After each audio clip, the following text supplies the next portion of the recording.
বলিউডের চিরসবুজ ব্যাচেলরদের একজন সালমান খান ৬০ ছুঁই ছুঁই বয়সে এখনো বিয়ের মালা গলায় দেননি তিনি।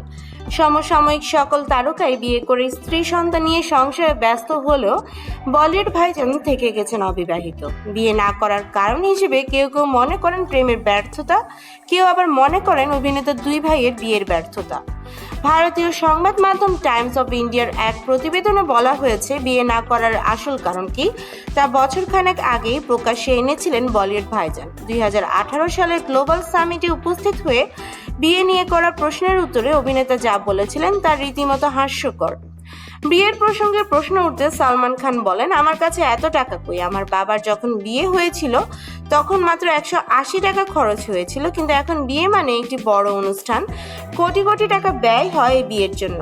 এত টাকা খরচ করার ক্ষমতা আমার নেই, শুধুমাত্র এই কারণেই আমি অবিবাহিত থেকে গেছি। ভাইজান মজা করে আরো বলেন, আমি তো সুরজ পর্যাতিয়াকে বারবার বলেছিলাম বিয়েকে এত বড় না করে দেখাতে সিনেমার মধ্যে, মানে প্যার কিয়া হাম সাথ সাথ হে সিনেমার বিয়ে নিয়ে যা দেখানো হয়েছিল, তারপরেই বিয়ে মানুষের কাছে একটি বড় অনুষ্ঠানে পরিণত হয়।